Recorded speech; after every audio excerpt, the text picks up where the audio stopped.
नमस्कार दोस्तों। साल 2020 जब पूरा वर्ल्ड एक अनडिफेंडेड एनिमी से लड़ रहा था, तब इंडिया भी उसी जंग में सारी दुनिया के साथ मिलकर उस दुश्मन को हराने के लिए साथ दे रहा था। मैं बात कर रहा हूं कोविड-19 पैंडेमिक की।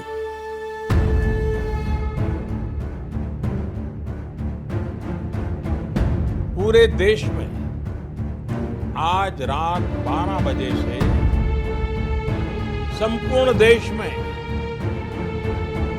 संपूर्ण लॉकडाउन होने जा रहा है।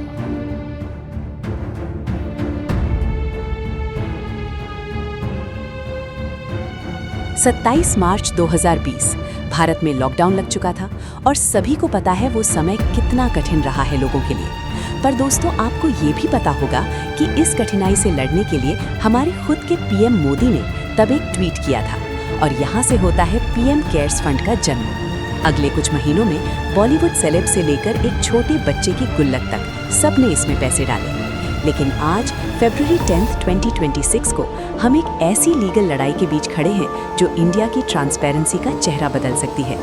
क्या आपको पता है, पार्लियामेंट में इस फंड पर सवाल पूछना इल्लीगल माना जा रहा है। दिल्ली हाई कोर्ट में अभी इसी वक्त सुनवाई चल रही है कि क्या पीएम केयर्स को राइट टू प्राइवेसी मिलनी चाहिए।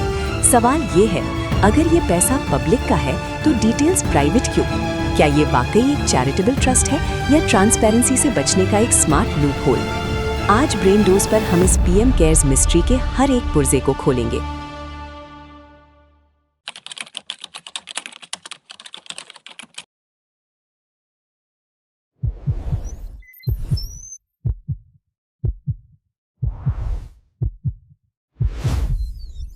सबसे बड़ा झगड़ा एक ही शब्द पर है, पब्लिक अथॉरिटी। आरटीआई एक्ट के सेक्शन 2H के मुताबिक कोई भी संस्था पब्लिक अथॉरिटी है अगर उसे सरकार कंट्रोल करती है या फाइनेंस करती है। अब लॉजिक देखिए। कंट्रोल, इसके चेयरमैन प्राइम मिनिस्टर हैं, ट्रस्टीज होम, डिफेंस और फाइनेंस मिनिस्टर्स हैं। ये पीएम ऑफिस साउथ ब्लॉक से चलता है। इसका डोमेन .gov.in है जो सिर्फ सरकारी एंटिटीज को मिलता है। एम्ब्लम, ये भारत का national emblem lion capital use करता है। लेकिन सरकार का आर्ग्यूमेंट क्या है? सरकार कहती है कि पीएम केयर्स को बजट से 1 रुपया भी नहीं मिलता, ये सिर्फ वॉलंटरी डोनेशंस पर चलता है, इसलिए ये पब्लिक अथॉरिटी नहीं है। वेट, यहाँ एक ट्विस्ट है। फरवरी 2026 में दिल्ली हाई कोर्ट के डिवीजन बेंच ने एक शॉकिंग बात कही। उन्होंने कहा कि भले ही सरकार इसे कंट्रोल करे, फिर भी पीएम केयर्स एक ज्यूरिस्टिक पर्सन है और उसे आरटीआई सेक्शन 81J के तहत प्राइवेसी का अधिकार है, यानी थर्ड पार्टी इंफॉर्मेशन लीक नहीं की जा सकती। चलिए अब बात करते हैं हिसाब किताब की। पीएम केयर्स को CAG, controller and auditor general audit नहीं करता। इसे ऑडिट करती है एक private firm, SARC and associates. Official reports के मुताबिक पहले ही साल 2021 में इसमें 10,990 करोड़ जमा हुए थे। लेकिन पैसा खर्च कहाँ हुआ? वेंटिलेटर्स। 2000 करोड़ से ज़्यादा खर्च किए गए मेड इन इंडिया वेंटिलेटर्स पर। लेकिन दोस्तों, पंजाब और महाराष्ट्र के कई सरकारी हॉस्पिटल्स ने रिपोर्ट किया कि ये वेंटिलेटर्स डिफेक्टिव थे। वैक्सीन्स, 1392 करोड़ खर्च हुए 6.6 करोड़ वैक्सीन डोजेस के लिए। ऑक्सीजन प्लांट्स, सेकेंड वेव के बाद देश भर में PSA ऑक्सीजन प्लांट्स लगाए गए।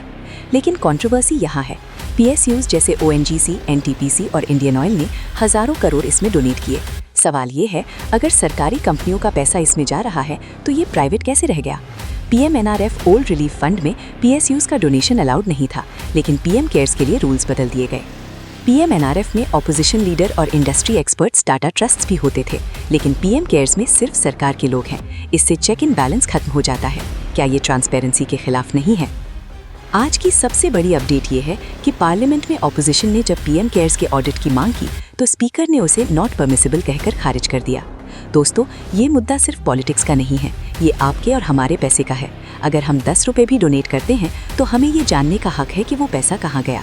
अगर आज हमने इस सीक्रेट फंड कल्चर को स्वीकार कर लिया तो आने वाली सरकारें भी इसका फायदा उठाएंगी। क्या आपको लगता है कि पीएम केयर्स को CAG के अंडर होना चाहिए या फिर सीक्रेसी ज़रूरी है? कॉमेंट सेक्शन में अपनी राय ज़रूर दें। वीडियो को लाइक करें ताकि ये एल्गोरिदम और लोगों तक पहुंचे। ब्रेन डोज को सब्सक्राइब करें ऐसे ही डीप एनालिसिस के लिए। मैं मिलूंगा आपसे अगले वीडियो में। जय हिंद।